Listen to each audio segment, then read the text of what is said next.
नमस्कार दोस्तों।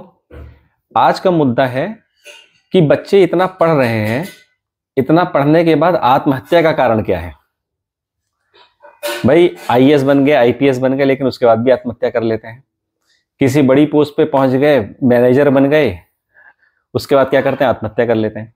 तो आत्महत्या का कारण क्या है?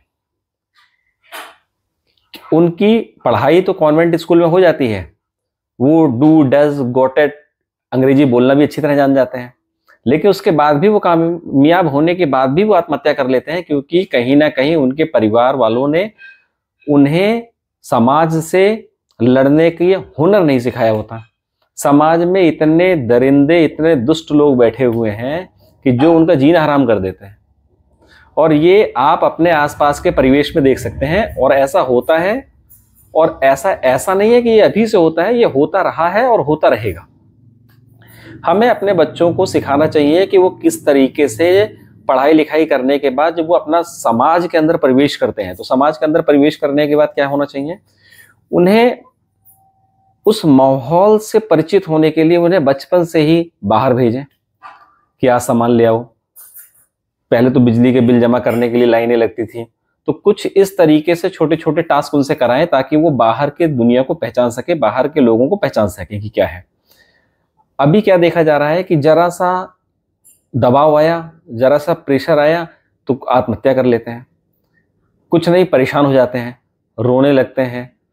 तो ये ऐसा नहीं है, ये मेरे जीवन में नहीं आया, मेरे जीवन में भी ऐसा क्षण आया। तो मैंने अपने स्वयं से ही क्वेश्चन पूछा कि आखिर ऐसा क्यों हो रहा है। अगर कोई व्यक्ति हमें परेशान करेगा तो हम क्या करेंगे, हम आत्महत्या कर लेंगे। अरे हमें अपने आप को इतना मजबूत करना है कि हम उस व्यक्ति को जवाब दे सकें।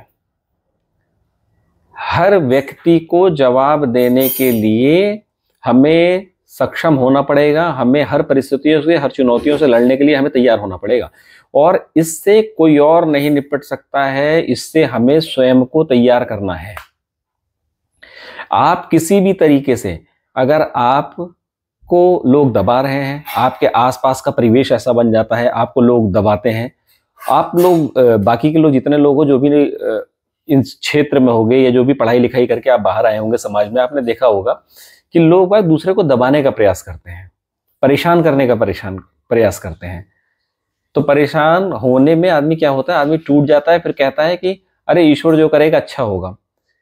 पर यह भी वास्तविकता है, ये भी सत्य है कि हम ईश्वर के भरोसे नहीं बैठ सकते हैं। हमें अपनी तैयारी स्वयं करनी होगी, हमें अपना उनका जवाब करना होगा, हमें उनसे प्रश्न पूछने होंगे, हमें डट के उनका मुकाबला करना होगा, क्योंकि इस तरह के व्यक्ति आपको हर मोड़ पे हर जगह मिलेंगे। और आप अपने, जहां आप काम करते हैं, जहां आप रहते हैं, समाज में चारों तरफ अगर आप नजर दौड़ाएंगे तो आपको इस तरीके के व्यक्ति हर जगह मिल जाएंगे। आपको ऐसा लगेगा, उनको ये लगता है कि वो ठीक है और आपको लगता है आप ठीक है। तो इसका निर्णय कैसे हो कि ठीक कौन है? ठीक होने का या किसी भी खराब परिस्थितियों को ठीक करने का बस एक ही तरीका है। जो व्यक्ति आपको परेशान कर रहा है उनसे बैठ के बात करिए, उनसे खुल के अपनी बात रखिए, उनसे पूछिए कि आपको दिक्कत क्या है, आपको मुझसे परेशानी है, उनसे बात करिए, हर समस्या का हल निकलेगा। हो सकता है हम जिसको परेशानी समझ रहे हैं वो परेशानी हो ही ना, हो सकता है उन्हें हमारी कार्यप्रणाली पसंद ना हो सकता है उन्हें हमारे काम करने का तरीका ना पसंद हो सकता है हम गलत हो सकता है वो गलत हो। बैठ के आपस में चीजों को सुलझाने का प्रयास करिए, लेकिन ये आप तभी कर सकते हैं जब आप अपनी बातें कहने में सक्षम होंगे।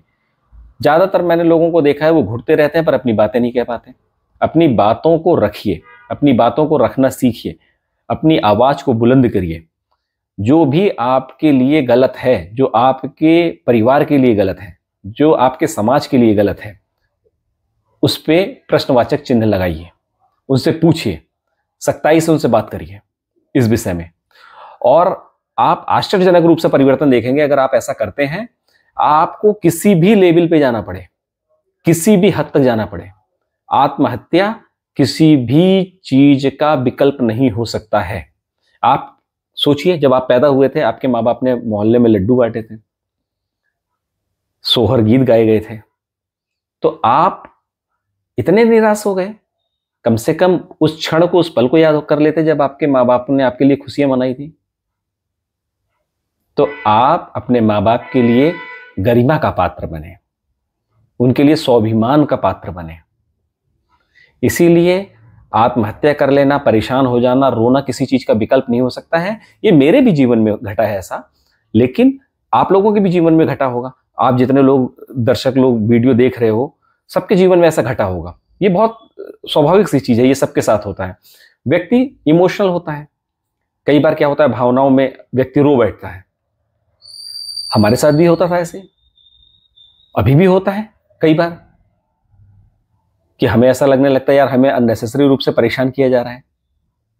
और मैं ऐसा नहीं कहता कि वो परेशान नहीं कर रहे होंगे, परेशान कर रहे होंगे, लेकिन जब आप अपनी बात प्रमाणिक तरीके से उनके सामने रखेंगे तो वो अपनी बात बताएंगे कि वो क्या चाहते हैं आपसे। जब वो लोग आपको अपनी बातें बताएंगे कि हम ये चाहते हैं, तो आप तुलना करें। आप उस काम को नहीं कर सकते हैं तो आप उनसे बोलिए कि सर मैं इस काम को नहीं कर सकता हूं, मम्मी मैं इस काम को नहीं कर सकता, पापा मैं इस काम को नहीं कर सकता, भाई मैं इस काम को नहीं कर सकता। अपनी बात रखिए उनसे। लेकिन रोने से, रजाई में मुंह दे के रोते रहने से, मुंह छुपा के रोते रहने से, आत्महत्या कर लेने से कुछ नहीं होने वाला है। किसी व्यक्ति को कोई फर्क नहीं पड़ने वाला है। फर्क पड़ेगा आपके परिवार को, आपको। तो इसीलिए मैं तो आप लोगों से यही आग्रह करता हूं कि हर जगह, हर समय चुनौतियां आएंगी, और ऐसे लोग हर जगह हैं। परिवार में भी हैं, सगे संबंधी भी हैं, समाज में भी हैं, ऑफिस में भी हैं, हर जगह ऐसे लोग मिलेंगे। तो हमें ऐसे लोगों से लड़ने के लिए, ऐसे परिस्थितियों से लड़ने के लिए, ऐसे परिस्थितियों से निपटने के लिए हमें मजबूत होना पड़ेगा। मजबूत होना पड़ेगा हमें उनसे बात करनी पड़ेगी, हमें अपनी आवाज को बुलंद करना पड़ेगा, और हम अपनी बात को प्रमाणिक तरीके से रखेंगे। आज के लिए बस इतना ही। लेकिन आत्महत्या का विचार किसी के भी मन में नहीं आना चाहिए। कोई व्यक्ति रोए नहीं, क्योंकि रोने से सामने वाला व्यक्ति आपका उपहास उड़ाता है। ऐसा मेरा अपने जीवन का अनुभव रहा है। तो मैं आप लोगों से आज के लिए बस इतना ही। एक बार फिर मैं सभी दर्शकों से आग्रह करता हूं कि वीडियो को लाइक करें, शेयर करें और मेरे चैनल को सब्सक्राइब करें।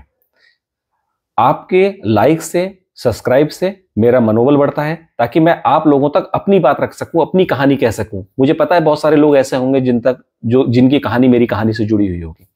तो मैं ऐसे लोगों के साथ चर्चा करना चाहता हूं, ऐसे लोगों के साथ बैठना चाहता हूं। आप सब लोगों कृपया चैनल को सब्सक्राइब करें। बाकी सभी लोगों को बहुत बहुत धन्यवाद, बहुत बहुत आभार चैनल को सब्सक्राइब करने के लिए और मेरा मनोबल बढ़ाने के लिए।